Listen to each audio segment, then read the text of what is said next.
KBS 1라디오 신상원의 오늘 세계는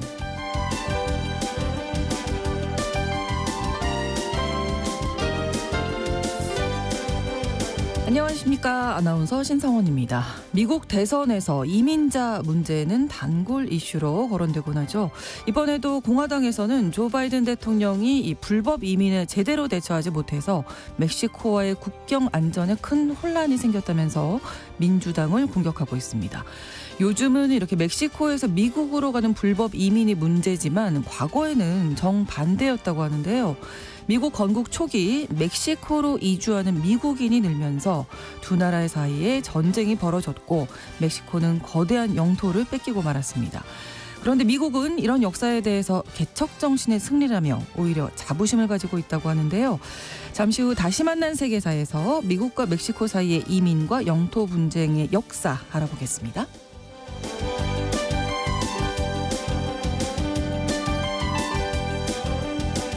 오늘 주목할 국제사회 뉴스는 헤드라인 뉴스와 키워드로 정리해드립니다. 통신원 취재 수첩 호주 소식 전해드릴 텐데요. 워킹 홀리데이는 돈도 벌고 해외 경험을 쌓을 수 있어서 20, 30대들에게 인기 있는 프로그램이죠. 특히 호주의 인기가 높은 편인데요. 그런데 이른바 워홀러들을 노린 사건 사고가 끊이지 않아서 주의가 필요하다고 합니다. 자세한 내용 통신원 연결해서 알아보겠습니다. 8월 20일 목요일 KBS 1라디오 신성원의 오늘 세계는 시작합니다.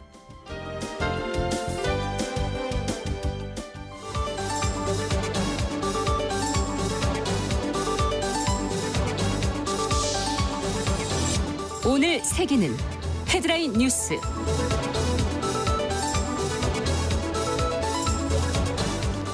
미 노동부가 당초 예상보다 일자리 증가폭을 하향 조정해 9월 금리 인하 가능성이 커지고 있습니다.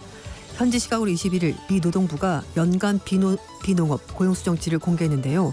비농업 고용이 종전에 290만 명에서 81만 8천 명 줄어든 208만 2천 명이었습니다. 미국의 노동시장이 애초 생각했던 것보다 훨씬 오랫동안 그리고 심각하게 냉각되고 있음을 시사하는 것으로 해석될 수 있는 수치입니다. 블룸버그 통신은 고용 데이터는 미 연준의 금리 인하 시점이 뒤처져 있다는 우려를 불러일으킬 가능성이 높다면서 제롬 파월 연준 의장이 금요일 잭슨 홀 미팅에서 발표할 최근 노동시장 평가에 영향을 미칠 것이라고 전망했습니다.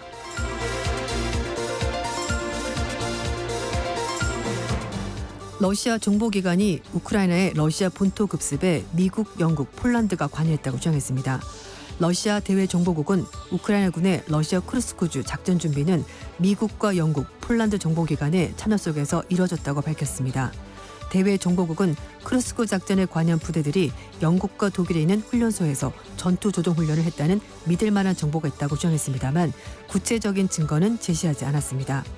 앞서 우크라이나군이 지난 6일 국경을 넘어 러시아 서부 크루스크주를 급습해 보름 가까이 러시아 본토 공격을 이어가고 있습니다.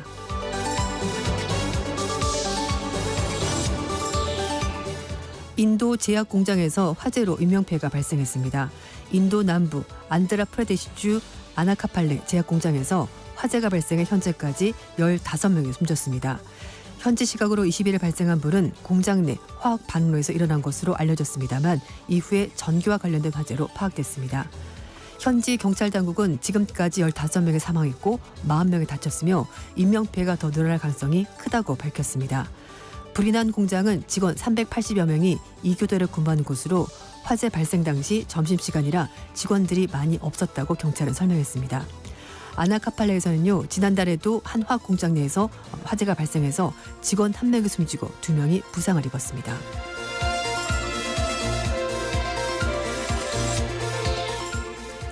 이탈리아 시칠리아 섬 앞바다에서 호화요트가 침몰한 지 사흘 만에 추가로 시신이 발견됐습니다.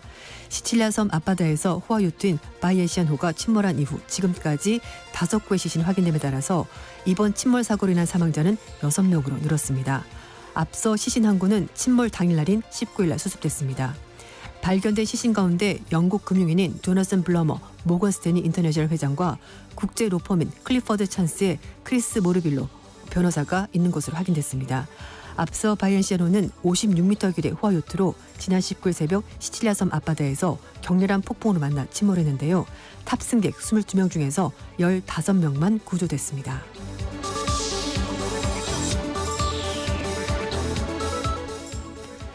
제1한국계인 교토국제고가 일본 고시엔에서 결승전에 진출했습니다. 제1한국계 민족학교인 교토국제고가 여름 고시를 불리는 일본 전국 고교 야구 선수권대회에서 처음으로 결승에 진출했습니다. 21일 열린 준결승에서 교토국제고는 아오모리 야마다 고교에 3대2로 역전승했습니다. 교토국제고는 이번 대회 본선 1차전에서 7대3, 2차전에서 4대0, 3차전에서 4대0, 8강전에서 4대0으로 각각 승리하고 준결승전에 진출했습니다. 일본 고교 야구 선수들이 한 번도 밟아보기 어려운 꿈의 무대에 거의 매년 진출하고 있는 교토국제고는 이번 대회에서 정상을 도전하게 됐습니다.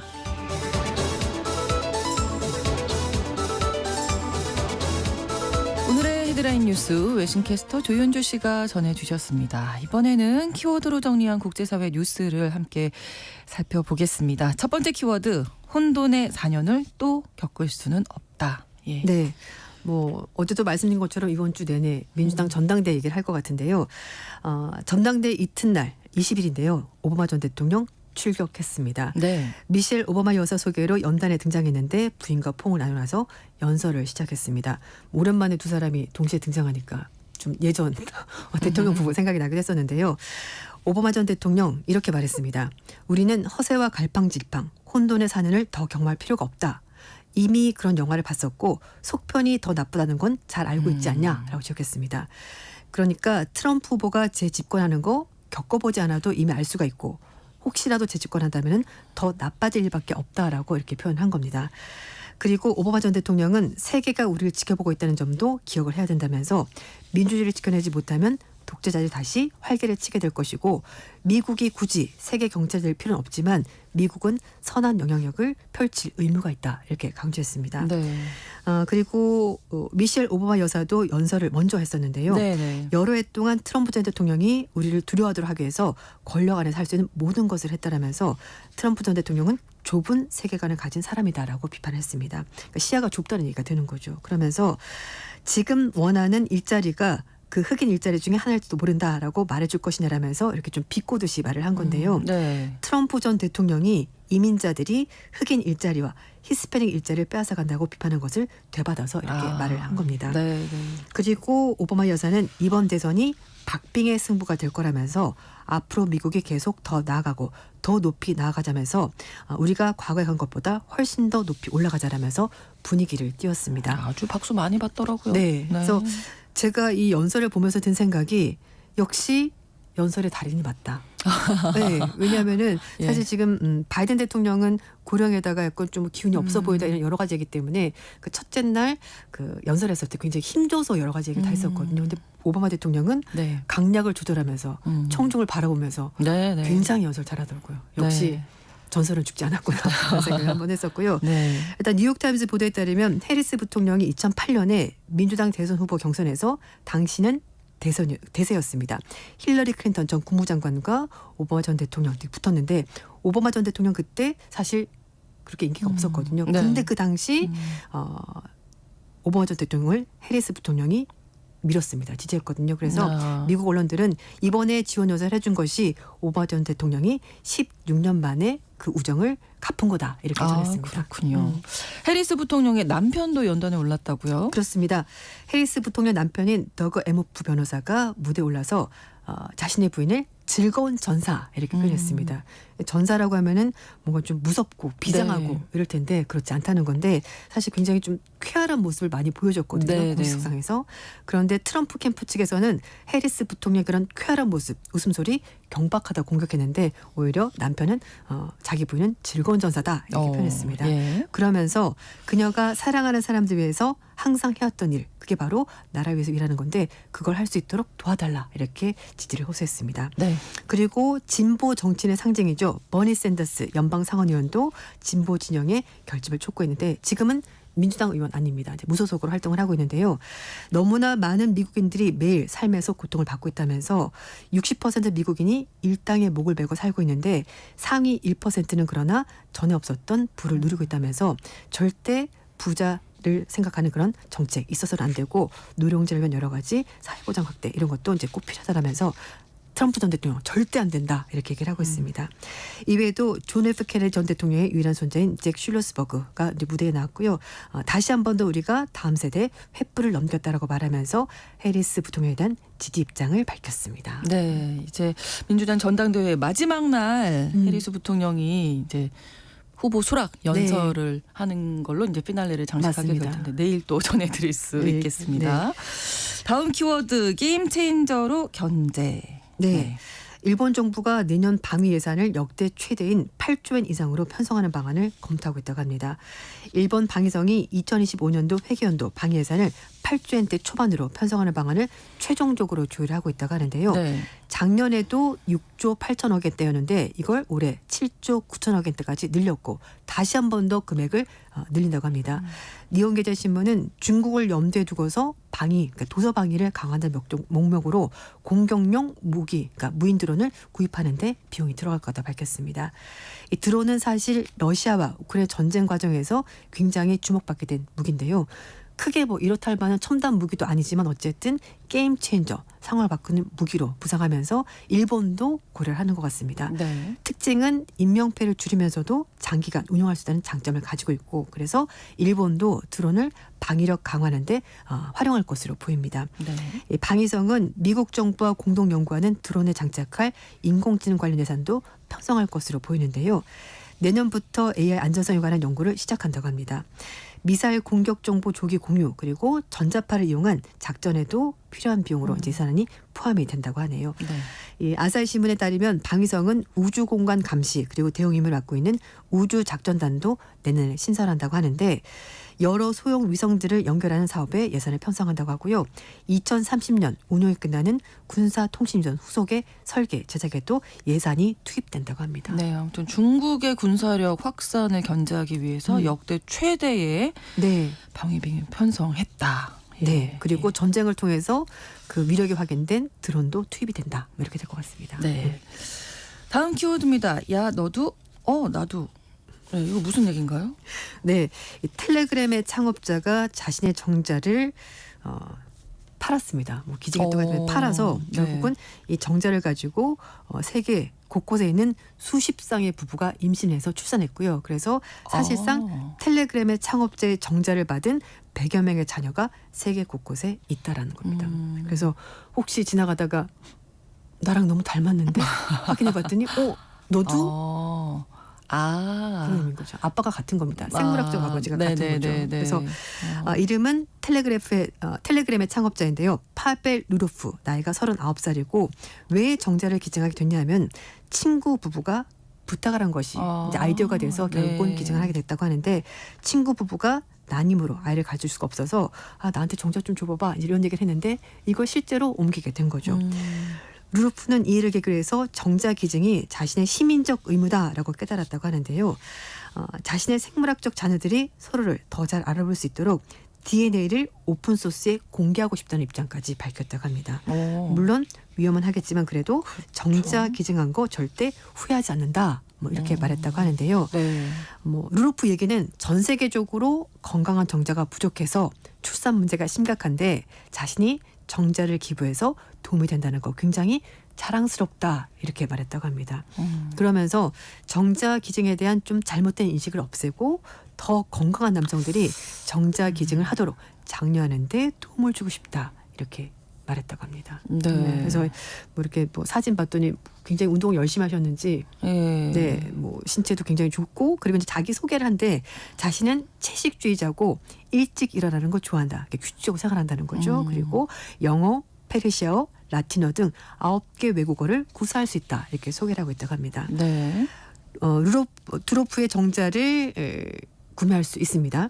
러시아 모스크바 은행에서 구매를 할 수 있다고 하는데요. 3만 5천 루블, 우리 돈으로 51만 원의 정자를 구입할 수가 있고요.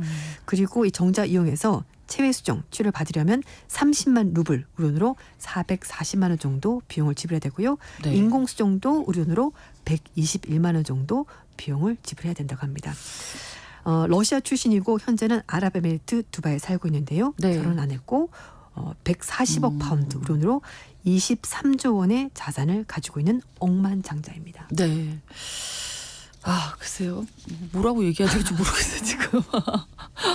예. 근데 이게 뭐 난임 부부들은 또 그렇죠. 각자의 또 절박함 고충이 있고 그렇죠. 네. 그리고 이제 또 이것도 나라들마다 음. 합법적인 곳이 있고 안 되는 곳이 있습니다. 그렇죠. 네, 그래서 또 뭐 해외를 가서 정자 기증받는 경우도 있다고 하는데 글쎄요. 이게 뭐 본인 입장은 이제 건강한 정자를 많이 퍼뜨리겠다. 그래서 인구가 증가하는 데 도움을 주고 싶다라고 말을 하는데 네. 저는 자꾸 윤리적인 문제 쪽으로 자꾸 그렇죠. 생각이 들어서 네. 어떻게 생각하시는지 모르겠습니다. 음. 청취자 여러분들 이 얘기 그렇죠. 들으시고. 근데 또 일론 머스크도 네. 결혼을 여러 번 하면서 자녀를 굉장히 많이 출산했거든요. 일론 머스크도 약간 비슷한 생각을 가지고 있는 것 같습니다. 네. 자, 다음 키워드인데요. 천장 뚫어도 계속 올라가는 몸값. 네. 금값이 계속 지금 계속 오르고 올라가면서 있죠. 정말 네. 금값이 되고 있습니다. 네. 올 들어서 사상 최고치 경신하다가 최근에 주춤했었는데요. 금값이 다시 최고치를 경신하고 있습니다. 중동 지역에서 긴장이 고조되고 있고요. 중국의 경기 침체 가능성 등 국제 정세 불안감 때문에 금값이 점점 올라가고 있다는 건데 여기에다가 미국의 금리 인하가 될 거다라고 말하면서 금 선호 현상 더 높아지고 있고요. 또 최근에 인도에서 결혼 시즌 맞으면서 금 수요도 점점 커지면서 금값이 올라가고 있다는 겁니다. 네. 제롬 파월 연준 의장이 잭슨홀 미팅에서 금리 인하를 발표할 것이 거의 확실시되면서 금값은 더 올라갈 것으로 보입니다. 미국 뉴욕 상업거래소에서 거래된 12월 인도분 금 선물 가격이 온스당 2,537.8달러 기록했는데요. 금 현물 가격 역시 같은 날 사상 처음으로 2,500달러 돌파하면서 2,508.01달러에 거래가 됐습니다. 일단은 지금 뭐 전쟁도 있고 국제 정세가 네. 좀 불안정하다 보니까 안전자산에 대한 선호도가 높다 이렇게 볼 수 있겠네요. 네, 그렇습니다. 이스라엘과 하마스 간의 이 휴전 협상 재개된다고 하긴 합니다만 1월달 성과가 아직까지 없고요. 그래서 투자자들이 위험 회피 수단으로 금에 대해서 더 주목을 하게 된 겁니다. 고물가 시대 때문에 가치를 보존할 수 있는 수단 금에 대해서 선호도가 높아지고 있고 네. 그리고 중동 러시아 우크라이나 전쟁 때문에 지정학적인 긴장이 점점 높아지면서 불안 요소가 많아지고 있고 결국 금 가격을 밀어 올리는 상황이 된 겁니다. 여기에다가 말씀드린 것처럼 연방준비제도가 9월 달에 기준금리를 인하할 가능성이 점점 커지면서 금값에 기름을 부었다라는 얘기가 나오고 있는데 네. 한 시장 관계자는 금 투자자들이 연준이 공격적으로 금리를 내리게 되면은 역시 금값이 더 올라가면서 온스당 2,700달러까지 올라갈 거다 이렇게 전망하기도 합니다. 네. 여기에다가 중국의 경기 침체 우려가 오히려 금 수요를 더 부추기고 있다고 하는데요. 중국 투자자들이 부동산 시장 침체 대비해서 해지 수단으로 금을 사들이면서 금 수요가 더 많아지고 있습니다. 그렇죠. 그리고 인도 사람들도 원래 금 굉장히 좋아하는데 네. 인도 사람들의 금 소비 급증도 한몫했다고 하는데요. 인도가 금 수입 관세율을 종전에 15%에서 6%로 내렸습니다. 그리고 전통적으로 여름철이 인도의 결혼 성수기라고 하거든요. 그렇군요. 근데 이렇게 관세를 내려가니까 금값이 좀 싸지겠죠. 네, 네. 그래서 인도 사람들이 결혼철인데다가 또 그러다 보니까 금을 더 많이 수요가 사면서 많아지고. 그래서 또 금값이 올라가는 일이 벌어지고 있습니다. 그렇군요. 네. 어디까지 올라갈까요, 금값이? 이제 지금 너무 비싸서 그러네요. 네. 다음 키워드 이렇게 바로 가는 건 안 됩니다. 네. 미국에서 3천만 명이 영향을 받는 경쟁 업종 금지 의무를 고용계약서에서 폐지하도록 하는 미국 연방거래위원회 결정이 발효되기 불과 2주 전에 이게 뒤집히는 결과가 나왔습니다. 네. 미국 노동시장 전반에 큰 충격을 줄 것으로 보이는데요. 법원이 제동을 걸면서 이게 또 무효가 됐습니다. 기업과 근로자 사이에서 균형을 맞추는 것이 사법부의 판단으로 그래서 이게 판결이 나온 건데요. 미 연방 판사는 미국의 상공회의소와 텍사스 세무회사가 미 연방거래위원회 측의 경업 금지 의무 금지 조치에 대해서 제기한 소송에서 원고편을 들어준 거라고 하는데요. 판사는 연방거래위원회 조치를 중단시켰습니다. 네. 당초 조항은 9월 4일부터 모든 기업과 근로자들에게 적용될 예정이었는데 이게 없었던 일이 된 겁니다. 연방거래위원회는 즉각 항소하겠다고 밝혔는데요. 연방거래위원회 측은 이 판사의 판결은 미국인들의 경제적 자유를 제한했고 경제성장과 혁신을 저해시킬 것이라면서 항소를 진지하게 고려하고 있다라고 밝혔습니다. 자, 이 부분 알아야 되겠네요. 경업 금지 의무. 네. 이게 어떤 건가요? 이건 뭐냐면은요. 기업이 근로자와 근로계약을 맺을 때 계약이 끝난 후에 일정 기간 동안 관련된 업무에 일을 하지 못하도록 하는 금지 조항입니다. 네, 네. 그러니까 제가 만약에 뭐 어디서 자동차 만드는 회사에서 근무를 했었다. 그러면은 일정 기간 동안은 자동차 만드는 회사로 이직을 할 수가 없는 겁니다. 그렇죠. 노하우라든지 맞아요. 뭐 이런 거 영업 비밀 알 수 있기 네, 때문에. 그래서 이런 게 있는데요. 지금 연방거래위원회 측은 2013년 1월 달에 경업 금지 의무 조항이 근로자의 권리를 빼앗고 경제적 역독성을 저해하는 이유 때문에 전면 금지시키는 방안을 추진했었습니다. 경업 금지 의무가 사라질 경우 기업과 근로자 간의 관계에서 근로자가 기업 대비해서 우위에 서게 되는 건데요. 예. 경쟁사로 이직하는 것을 막기 위해서 기업은 더 많은 연봉을 제시해야 되거나 아니면 공식 퇴사일까지 업무에서 배제시키지만 월급은 그대로 줘야 되기 때문에 기업 입장에서는 비용이 많이 들어가게 되는 겁니다. 네. 연방거래위원회 측에서는요. 경업금지 의무가 폐지될 경우 10년간 근로자들의 소득이 4천억 달러 정도 이상 증가할 거다라고 예상했습니다. 하지만 사용자들은 당연히 조치에 반대를 한 건데요. 그렇겠죠. 네. 근로자와 협상에서 기업의 협상력이 크게 떨어지게 될 것이고 기업의 인건비 부담이 늘어나게 될 거고 결국은 기업들이 핵심 기술을 지키는데 더 많은 비용을 지출해야 되기 때문에 위험 부담이 있다라고 주장했습니다. 네. 다음 키워드 이젠 40대가 트렌드. 예. 어디에서 이 40대가 트렌드가 될까요? 정치권에서 점점 젊은 인물들을 선호하는 것 같습니다. 네. 요즘 인구 고령화 때문에 전반적으로 연령이 올라갑니다만 정치권은 분위기가 달라지고 있는데요. 일본의 차기 총리 선출하는 집권 자민당 총재 선거에 고이즈미 신지로 전 환경상의 출마가 유력한 것으로 알려지고 있습니다. 올해 나이가 43살인데요. 네. 고이즈미 전 환경상이 총재 선거 출마 뜻을 주변에 알렸다라고 일본 언론들이 보도하고 있습니다. 고이즈미 전 환경상은 총재 선거 출마 의혹을 드러낸 사이토 켄 경제산업상과도 점심 식사했다고 하는데요. 사이토 경제산업상과는 당선 동기이기 때문에 관계가 좋아서 총재 선거에서 연대 가능성도 있다 이렇게 하고 있습니다. 네. 여기에다가 고바야시 다카유키 전 경제안보 담당상도 출마 의사를 밝혔는데 다카유키 담당상은 49살입니다. 그래서 이제 40대가 자민당 총재 선거에서 어떤 역할을 할 것으로 보이는데요. 그래서 네. 일본에서도 세대 교체가 이번 선거에서 중요한 화두가 될 것 같다 이렇게 전망했다고 합니다. 네. 이렇게 오늘의 헤드라인 뉴스 그리고 키워드까지 외신캐스터 조윤주 씨와 함께했습니다. 고맙습니다. 네, 감사합니다. KBS 라디오 신성원의 오늘 세계는 1부 마무리하겠습니다. 11시 30분부터 일부 지역에서 해당 지역 방송 보내드립니다. 스매시 마우스의 올스타 노래 전해드립니다. Somebody once told me the world is gonna roll me. I ain't the sharpest tool in the shed. She was looking kind of dumb with her finger and her thumb in the shape of an L on her forehead. Well, the years start coming and they don't stop coming. Fed to the rules and I hit the ground running. Didn't make sense not to live for fun. Your brain gets smart but your head gets dumb. So much to do, so much to see. So what's wrong with taking the back streets? You'll never know if you don't go. You'll never shine if you don't glow. Hey now, you're an all-star. Get your game on, go play. Hey now, you're a rock star. Get the show on, get paid. Only shooting stars break the mold. It's a cool place, and they say it gets colder. You're bundled up now, wait till you get older. But the media men beg to differ, judging by the hole in the satellite picture. The ice we skate is getting pretty thin. The water's getting warm, so you might as well swim. My world's on fire, how about yours? That's the way I like it, and I'll never get bored. Hey now, you're an all-star. Get your game on, go play. Hey now, you're a rock star. Get the show on, get paid. All that glitters is gold. Only shooting stars break the mold.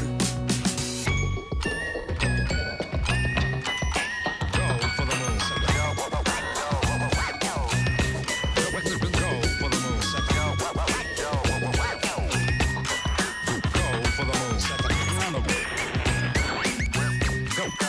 Go for the moon. Hey now, you're an all-star. Get your game on, go play. Hey now, you're a rock star. Get the show on, get paid. And all that glitters is gold. Only shooting stars. Somebody once asked, could I spare some change for gas? I need to get myself away from this place. I said, yep, what a concept. I could use a little fuel myself, and we could all use a little change. 지금 시각은 11시 30분입니다. KBS Ladies and gentlemen. 국제사회의 다양한 뉴스를 한눈에 KBS 1라디오 신성원의 오늘 세계는 세계를 바로 보는 최소한의 투자입니다.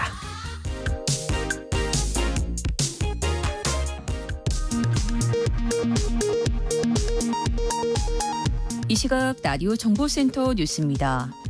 한국은행 금융통화위원회가 기준금리를 연 3.5%로 동결했습니다. 13차례 연속 동결 결정입니다. 한국은행은 또 올해 실질 국내 총생산 GDP 성장률 전망치를 2.5%에서 2.4%로 하향 조정했습니다. 이재명 더불어민주당 대표가 코로나19 양성 반응이 나와 자가격리에 들어가면서 이번 주 일요일 예정됐던 국민의힘 한동훈 대표와의 회담이 연기됐습니다. 더불어민주당은 오늘 예정됐던 당 지도부의 봉화 양산 방문 일정도 수년됐다고 밝혔습니다. 북한의 환강댐 방류로 임진강 수계 수위가 급상승해 임진교에 홍수주의보가 발령됐습니다. 환경부는 오늘 새벽에 촬영한 접경 지역의 위성 영상을 분석한 결과 임진강 북측 환강댐에서 상당량의 물을 방류 중인 것으로 추정된다고 밝혔습니다. 미사일 도발과 같은 공습 상황에서 국민의 대응 역량을 강화하기 위한 민방위 훈련이 오늘 오후 2시부터 전국에서 시행됩니다. 오후 2시 정각에 훈련 공습 경보가 발령되면 국민들은 즉시 가까운 민방위 대피소로 대피해야 합니다. 코로나19 여름철 유행이 빠르면 이번 주부터 감소 추세로 돌아설 거라는 전망이 나왔습니다. 질병관리청은 그러나 개학이 시작된 학교에 대해서는 코로나19 방역수칙 준수를 요청했습니다. 최근 아프리카를 중심으로 다시 확산하고 있는 엠폭스가 동남아, 남미로도 번지고 있습니다. 태국 보건당국이 치명률이 높은 변이 바이러스의 가능성이 크다고 밝힌 가운데 동남아 지역의 불안감이 커지고 있습니다. 지금까지 라디오 정보센터 뉴스 정한나였습니다.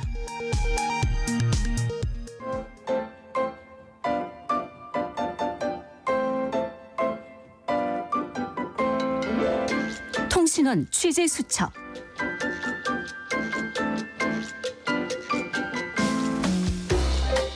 호주는 워킹 홀리데이 프로그램에 참여하는 한국 젊은 청년들에게 가장 인기 있는 국가 중 하나인데요. 이 프로그램에 참여를 했다가 사고를 당한다든지 불미스러운 일이 또 많이 일어나기도 한다고 합니다. 오늘은 안전한 워킹 홀리데이를 위한 정보들 알아보려고 하는데요. 호주 시드니 나혜인 통신원 연결돼 있습니다. 안녕하세요. 네, 안녕하세요. 네, 자 먼저 워킹 홀리데이 프로그램에 대해서 좀 설명해 주실까요? 네, 워킹홀리데이는 협정 체결 국가의 청년, 대체로 만 18세에서 30세에게 상대 국가에서 체류하면서 관광, 취업, 어학연수 등을 병행하며 현지의 문화와 생활을 경험할 수 있는 제도입니다. 현재 전 세계 24개국이 한국과 워킹홀리데이 협정을 맺고 있습니다. 네. 호주는 이 가운데 모집 인원에 제한이 없고 또 1년 중 수시로 워킹홀리데이 비자를 신청할 수 있다는 점, 그리고 영어를 쓰는 국가이고 최저임금이 시간당 24달러 10센트, 한화로 하면 2만 1,000원이 넘는다는 이 높은 최저임금, 이런 이점 때문에 네. 많은 인기를 얻고 있는데요. 게다가 특정 산업이나 지역에서 3개월가량 일을 한다면 1년의 워킹홀리데이 비자를 1년 더 연장할 수 있다는 이점 때문에 이 해외 생활 경험을 쌓고 돈을 모으고자 하는 젊은 층들이 몰려왔습니다. 네. 이 코로나19 팬데믹 이전에는 매년 2만여 명이 넘는 한국 워홀러들이 호주를 찾았지만 네. 이 팬데믹으로 국경이 막힌 뒤 이 워홀러들의 숫자는 크게 줄어들었고요. 2023년 12월 31일까지 1년 동안은 6,500여 명이 한국에서 워킹홀리데이 비자를 발급받았던 것으로 호주 이민부 자료를 통해 확인할 수 있습니다. 네, 그런데 이 호주에 있는 한국대사관에서 최근에 워홀러와 유학생들을 상대로 생활 안전 문제를 당부했다고요? 어떤 문제들이 있습니까?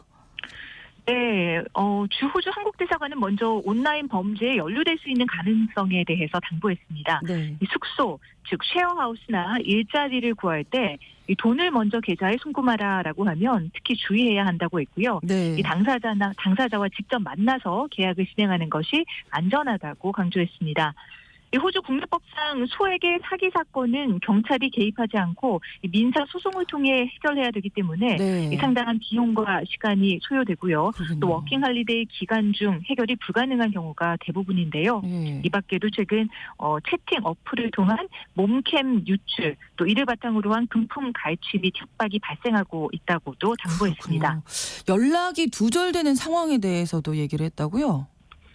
네, 이 호주 한인 온라인 커뮤니티에서는 종종 이 한국의 가족이 호주에 간 자녀나 또 형제자매와 연락이 닿지 않는다라면서 이 도움을 청하는 글들이 올라오곤 하는데요. 네. 특히 호주는 국토 면적이 광활하기 때문에 통신, 특히 무선 통신이 원활하지 않은 곳이 많습니다. 아. 이 대도시에서 떨어진 대규모 농장 지역이 이에 해당하는 경우가 잦은데요. 네. 이런 지역으로 이동할 경우에는 이 장기간 연락이 두절돼 가족들과 친구들이 걱정하지 않도록 미리 이동 사실을 알리고 또 주기적으로 먼저 연락을 취하는 것이 바람직하다고 합니다. 네네. 이 또한 온라인 채팅 어플 이외에도 현지 휴대전화 번호와 이 현지 거주지의 주소를 꼭 가족들과 공유하는 것도 필요합니다. 아, 그렇겠네요. 미리미리 좀 연락을 드려두시는 게 좋겠습니다. 또 환전 사기에 네. 대한 위험도 많이 있다고요? 네, 그렇습니다. 호주 금융물에 익숙하지 않은 워킹 할리데이 참가자와 유학생들을 대상으로 환전 사기 피해가 발생하고 있습니다. 이 개인 수표를 이용해 입금할 때 이 수표와 연결된 통장에 돈이 없어도 상대방, 이 피해자죠. 이 피해자 계좌에 최초 입금 표시는 되지만 네. 이 며칠 뒤 실제로는 입금이 되지 않는 점을 약용한 범죄라고 합니다. 네.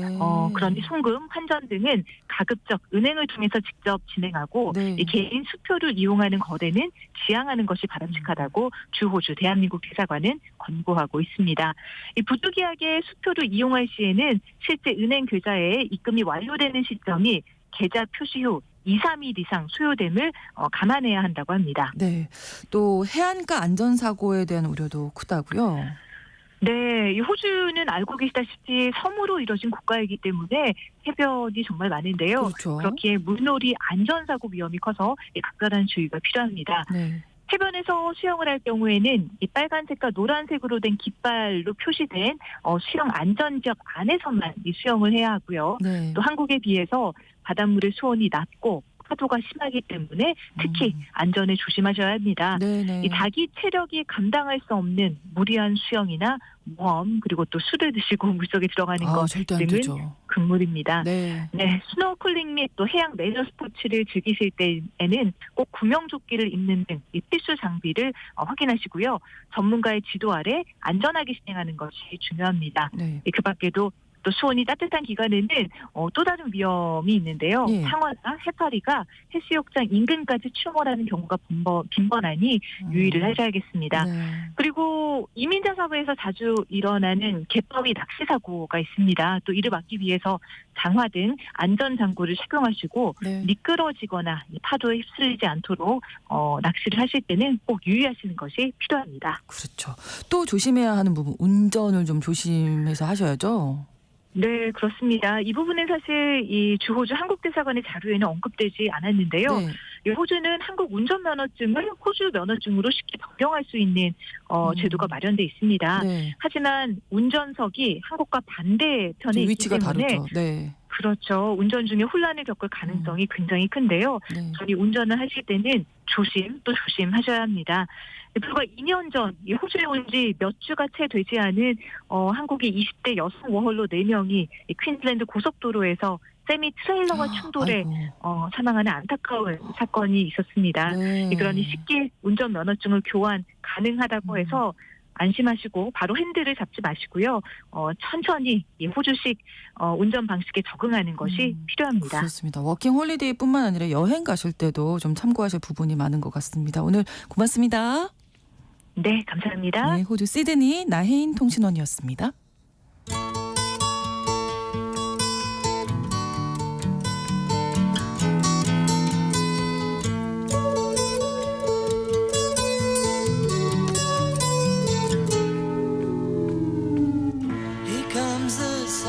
세계사의 주요 장면을 돌아보고 오늘의 교훈이 되는 내용을 되새겨보는 시간 다시 만난 세계사입니다. 오늘도 김상훈 작가와 함께합니다. 어서 오세요. 네, 안녕하세요. 저희가 뭐 이번 주 내내 전해드리고 있습니다만 미국 민주당 전당대회가 이번 주에 네. 있어서 뭐 대선의 여러 이슈들 저희가 다루고 있거든요. 그 중에서 빼놓을 수 없는 게 아무래도 이제 불법 이민자 이 문제겠죠. 네. 2016년 대선 때 그때도 네. 이제 트럼프 전 대통령이 그 미국과 멕시코 사이에 그 장벽을 세우자라는 걸 공약으로 제시를 한 적이 있습니다. 네. 그게 계속 이어지고 있고요. 그러니까 트럼프 전 대통령이 불법 이민 문제에 대해 적극적이죠. 그렇죠. 그래서 현 정부가 멕시코 불법 이민 문제를 해결하지 못하고 있다고 계속 비판하고 있고요. 네. 그래서 이제 해리스에 대해서도 당신이 책임자 아니었냐 이런 식으로 지금 비난하고 있죠. 그래서 앞으로도 이제 이 문제가 이제 대선 전국에 큰 이슈가 될 것은 이제 분명해 보입니다. 그렇습니다. 예. 그 얘기는 이제 멕시코에서 미국으로 넘어오지 못하게 하는 얘기잖아요. 근데 미국 건국 초기에는 뭐 텍사스가 아무래도 멕시코랑 이제 국경이 맞닿아 있는데 이런 지역들이 다 멕시코 땅이었다면서요. 네네 그렇습니다. 그러니까 텍사스 하면 이제 미국 남부에 있는 도시잖아요. 네. 그런데 그 전에는 일단 멕시코의 영토가 맞고요. 네. 그래서 일단 멕시코와 미국의 영토 분쟁 역사를 오늘 한번 짚어보려고 하는데요. 네네. 예, 그 전에 그러면 이제 멕시코 역사를 조금은 알고 이제 넘어가는 게 좋을 것 같아서 그렇습니다. 예, 얘기를 해보겠습니다. 일단 멕시코도 다른 중남미 국가들과 마찬가지로 이제 스페인의 식민지였어요. 네. 근데 이제 1810년부터 이제 독립투쟁이 시작됐습니다. 근데 한 번에 성공하지 못했고요. 여러 번에 걸쳐서 투쟁을 했고요. 그러다가 이제 1821년에 독립을 얻습니다. 그러니까 독립을 얻는 그 당시에는 제정, 그러니까 황제 국가 형태로 독립을 했어요. 네. 그래서 그 당시 독립투쟁을 이끌었던 인물이 이투르비데라는 사람인데요. 네. 그 이투르비데가 멕시코 제국의 초대 황제에 오릅니다. 예. 그러니까 근데 이 당시 독립을 일단 얻어냈잖아요. 나라 정부도 세웠고요. 근데 나라는 상당히 혼란스러웠어요. 그때까지만 해도. 그래서 얼마 후에는 쿠데타가 일어납니다. 네. 그래서 이제 황제 이투르비데를 추방하고요. 그리고 추방한 것도 모자라서 나중에는 이제 총살을 해버려요.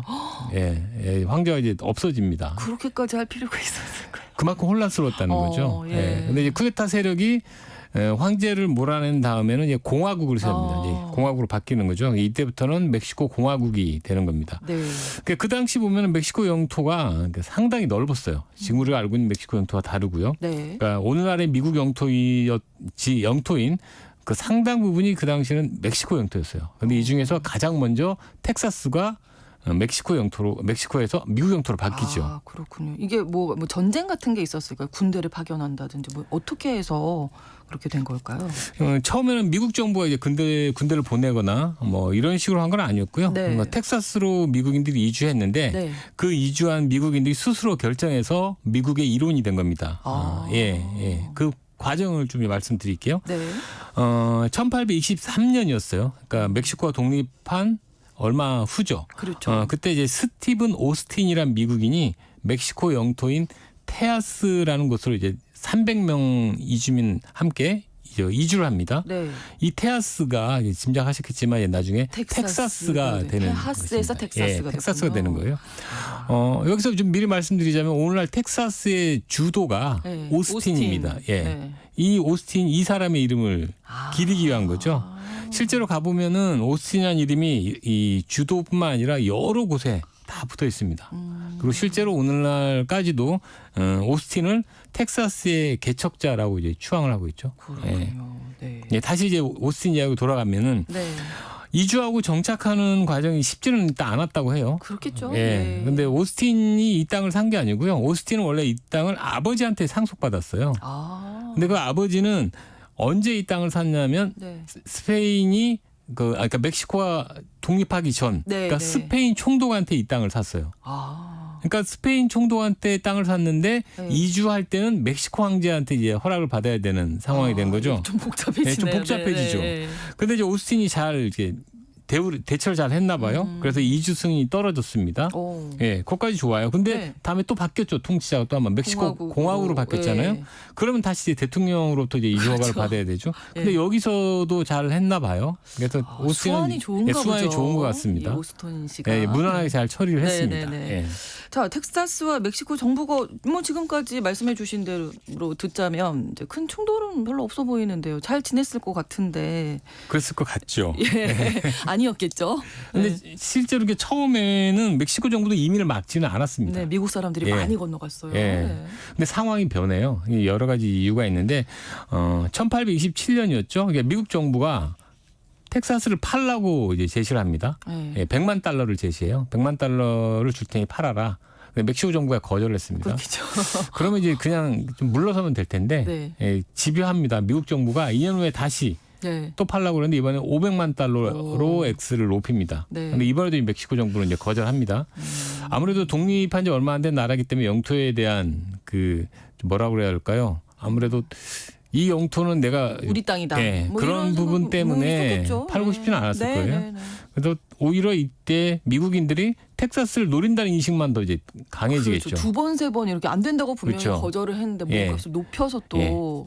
요구를 하니까. 게다가 1830년 이후로 텍사스로 향하는 미국인 이민자가 이제 폭증을 합니다. 당시 인구 비율을 보면요. 80% 이상이 미국인이었다고 해요. 그렇군요. 예. 이제 그렇게 되니까 멕시코 정부도 이제 가만히 있을 수는 없게 됐죠. 미국인의 이주를 막고 네. 이제 관세도 부과하고 군대도 파견합니다. 근데 이런 조치들이 결과를 보면 그 텍사스 내에 있는 미국인들의 심기만 이제 건드리는 반발만 키우는 그런 상황이 됩니다. 네. 그러다 보니까 이제 계속 반발한 텍사스 내 미국인들이 1834년에 우리 멕시코에서 분리하겠다라고 선언을 해요. 그러니까 당시 멕시코 대통령이 산타 안나라는 인물이었는데 네. 허락할 리는 없겠죠. 그렇죠. 안 된다고 합니다. 당연히 텍사스는 멕시코 영토라고 선언합니다. 이제 갈등이 팽팽해지는 거죠. 이게 예. 텍사스에 정착한 미국인들이 어떻게 보면 스스로 이제 분리 독립을 하겠다 그렇죠. 이런 건데 정부는 당연히 받아들이지 않았을 거고 이렇게 되면 이제 뭔가 충돌이 좀 예. 생길 여지가 있다. 예상되는 수순이죠. 그러니까 미국인들이 독립을 선언했으니까 네. 멕시코에서는 군대를 파견합니다. 네. 그러면은 텍사스 미국인들도 가만히 있지는 않겠죠. 그렇죠. 민병대를 조직합니다. 네. 그래가지고 1835년 10월 곤잘레스라는 곳에서 처음으로 전투가 벌어집니다. 네. 이제 이렇게 해서 보통 우리가 하는 텍사스 독립전쟁이라는 것이 이때 시작됩니다. 처음에는 멕시코가 우세했어요. 네. 아무래도 정규군을 갖고 있으니까 그러겠죠. 여러 전투가 벌어졌는데 다 미국인들이 패했죠. 네. 이 중에서 샌 안토니오에서 벌어진 알라모 전투라는 게 되게 들어봤어요. 유명합니다. 네네네. 저는 이곳 가보기도 했습니다. 예, 알라모. 박물관을 가봤는데 이 전투는 3,000명의 멕시코 군대에 맞서서 186명의 미국인이 맞서서 이제 싸운 전투인데요.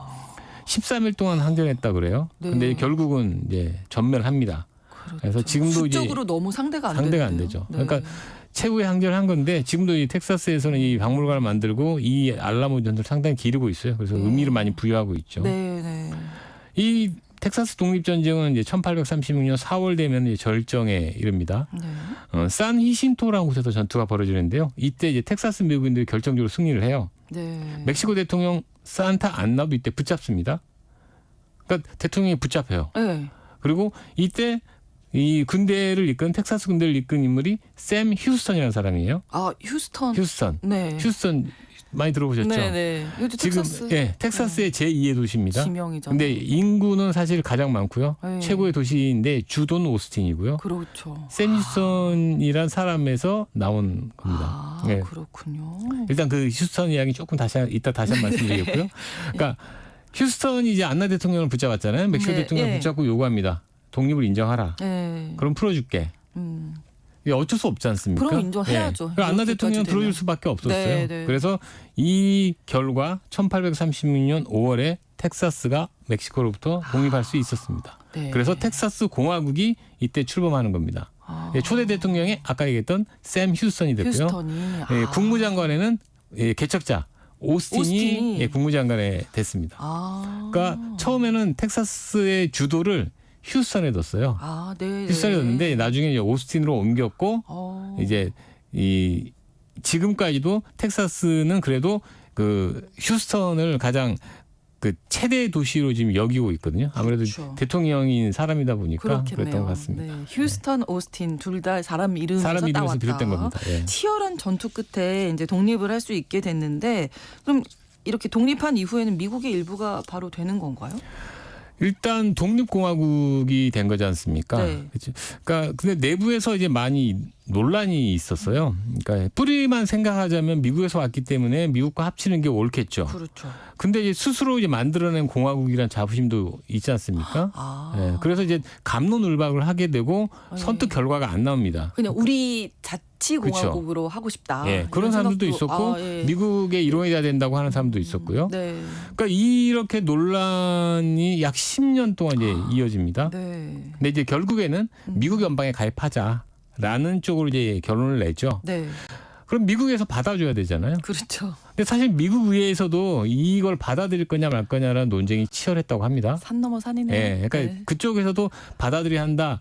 이랬다가 더 큰 네, 논란이 네. 갈등이 생길 수 있다. 이게 논란이 치열했다 그래요. 근데 최종적으로 딱 결론을 보자면은 받아들이자라고 해서 미국 의회가 1844년에 텍사스를 받아들이기로 의결합니다. 네. 그리고 바로 이듬해 1845년 12월에 텍사스는 미국의 제28번째 주가 됩니다. 예.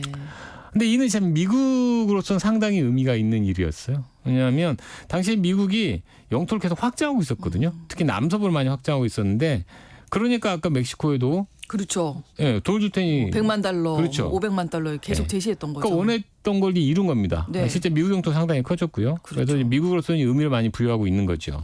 예, 멕시코로서는 조금 뭐 가슴 아픈 일이 되기도 하겠지만 사실 텍사스 스스로 결정을 한 거니까 뭐 어쩔 수 없는 일이잖아요. 멕시코가 인정했지만 사실 네. 인정하고 그러니까 놓치고 싶지는 않았을 거예요. 그렇죠. 예, 어쩔 수 없이 독립을 예. 허용한 거잖아요. 그러니까 진심으로 실제 독립을 인정하지 않았습니다. 네. 그러니까 근데 그런 상황인데 이제 미국의 한 주까지 돼 버렸어요. 더더욱 허용할 수 없는 거죠. 자존심이 상당히 상했을 것 같고 네. 어쩌면은 이건 멕시코에 대한 심각한 모욕이라고 생각을 했을 수 있습니다. 네. 네, 실제로 그래서 이제 행동을 취하는데요. 네. 멕시코 정부는 주미 멕시코 대사를 본국으로 불러들입니다. 어. 예. 그러니까 미국과의 외교 관계를 어. 끊겠다는 거죠. 그렇죠. 예. 그러니까 그러면 미국도 여기에 맞서서 어떤 조치를 해줘야 되는데 네. 미국은 오히려 개의치 않았고요. 당시에 멕시코 영토인 뉴멕시코나 캘리포니아까지 노리게 됩니다. 그러니까 예, 계속 불난집의 기름을 마구 퍼붓는 그런 상황이죠. 그러네요. 예. 이런 상황에서 예, 국경선을 놓고 예, 두 나라가 대립하기 시작합니다. 오늘날 보면은 콜로라도 주 남쪽에서 시작해서요. 네. 뉴멕시코를 지나서 텍사스를 지나서 멕시코만으로 빠져나가는 강이 있어요. 네. 이게 리오그란데 강입니다. 네. 리오그란데 강인데 미국은 바로 이 강을 경계로 두 나라의 국경선을 정하자고 했어요. 근데 멕시코는 이 리오그란데 강 위에 뉴에이서스 강이라는 강이 있어요. 네. 거기를 국경선으로 정하자고 했어요. 그러니까 좀이라도 조금 더 위쪽으로 멕시코는 가고 올리고 싶은 싶었던 거잖아요. 미국은 더 아래쪽으로 미국은 더 하고 아래로 싶고. 하려고 했던 거고요. 네. 신경전이 치열할 수밖에 없겠죠. 그랬겠네요, 또. 네. 그래서 미국이 약간 선수를 칩니다. 네.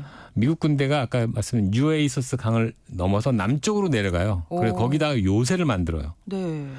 그럼 이제 멕시코로서는 이제 어쨌든 우리 영토로 넘어온 넘어온 거잖아요. 거죠. 그러니까 네. 멕시코 군대가 미국 부대를 공격합니다. 예. 이때 한 10명 이상의 미군이 죽거나 다쳤어요. 어쩌면 미국이 이걸 노린 건지도 모릅니다. 아. 먼저 공격할 수는 없잖아요. 그렇죠. 근데 아. 공격하기를 기다린 걸 수도 있잖아요. 맞서 싸울 명분이 생긴 거잖아요. 그래서 미국 의회가 먼저 1846년 5월 13일 멕시코에 선전포고를 합니다. 네. 선전포고를 했으니까 멕시코도 이제 맞서야죠. 이러면 또 딱 전쟁이죠. 열흘 후에 네. 멕시코도 맞서서 선전포고를 합니다. 네. 이렇게 해서 미국 멕시코 전쟁이 터집니다. 네. 결과가 이게 이제 미국 쪽이 승리했겠죠. 결론적으로는 그렇게 되겠죠. 아마 지금의 상황을 보면 예. 맞습니다. 결론을 드리면 미국이 압승을 했는데요. 네. 일단 가장 먼저 캘리포니아가 이제 미국의 수중에 떨어졌습니다. 그랬군요. 캘리포니아요. 예. 그리고 미군이 이어서 멕시코 영토를 하나씩 정복해 나갑니다. 그래서 최종적으로 1847년 9월 14일에 멕시코 수도인 멕시코 시티를 함락시킵니다.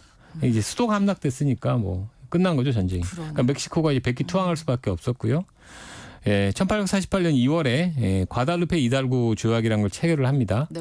그러니까 이 조약의 내용이 이제 중요한 건데요. 이 조약에 따라서 미국은 멕시코로부터 영토를 이제 많이 받게 됩니다. 어떤 영토냐면 캘리포니아, 네바다, 유타, 애리조나, 뉴멕시코를 넘겨받습니다. 이게 당시의 명칭이니까 오늘날 기준으로 하면은 콜로라도, 와이오밍주의 그 일부분도 여기에 다 포함돼요. 어마어마하네요. 예, 한반도의 5배 크기입니다. 와. 당시 멕시코 영토의 55%였고요. 엄청난 영토를 이제 확보하게 된 거죠. 네. 근데 이런 막대한 영토를 갖는 대신 미국이 돈을 지불을 뭔가, 했는데요. 예, 제시를 해야죠. 당시 멕시코 정부가 미국에 부채를 지고 있었어요. 네. 325만 달러인데 그걸 이제 탕감해 줍니다. 325만 달러. 그걸로 좀 약간 좀 빈약했다고 생각이 듣지. 1,500만 달러를 추가로 줍니다. 이게 전부예요. 더 이상 없습니다. 참 멕시코 그러니까 너무 씁쓸한데요. 씁쓸하죠. 네. 그러니까 이렇게 많은 영토를 가지면서 아까 말씀드렸던 강 기억나시죠? 리오그란데가 네. 미국 주장대로 국경선은 리오그란데 강으로 설정이 됩니다. 결국 원하는 대로 다 됐는데 네. 조금 너무하다 싶은데 미국은 개척 정신이다 그쵸. 이렇게 생각한다면서요. 이 미국은 사실 그 후로도 계속 영토를 넓혀 나갔어요. 네. 다 아실 테지만 알래스카를 사들였고요. 그렇죠. 또 하와이도 하와이까지. 합병했잖아요. 그렇게 해서 지금 오늘날 미국 지도가 완성이 됐는데 네. 이때 내세웠던 이유가 그거거든요. 우리는 개척하려고 한다. 이거는 명백한 우리들의 사명이다. 우리에게 주어진 사명이다라고 얘기를 했거든요. 네. 그러니까 사실 애초에 멕시코를 노린 것도 같은 이유였어요. 멕시코 전쟁하기 전에 미국은 프랑스로부터 이제 중부의 영토를 대거 사들입니다. 네. 거기 사들였으니까 그다음 멕시코로 한 거거든요. 그러니까 개척 시대를 끝내고 새로운 땅을 얻고 네. 그다음에 여기도 정복하면 또 새로운 땅을 얻고 그렇게 하면서 개척은 우리의 사명이다라고 했는데 네. 좀 개척 정신이 약간 지나치다라는 생각도 들고요. 뭐 우리 입장만 생각한 게 그렇죠. 아닌가. 그리고 약간 자국 이기주의 네. 그리고 또 그 당시에 한참 유행했던 제국주의 이런 욕망이 숨겨져 있다라고 또 볼 수 있을 것 같습니다. 그렇습니다. 오늘 다시 만난 세계사에서 미국과 멕시코 사이의 영토 분쟁의 역사 짚어봤습니다. 김상훈 작가와 함께했습니다. 오늘도 고맙습니다. 네, 감사합니다. KBS 라디오 신성원의 오늘 세계는 내일 오전 11시 5분에 다시 오겠습니다. 고맙습니다.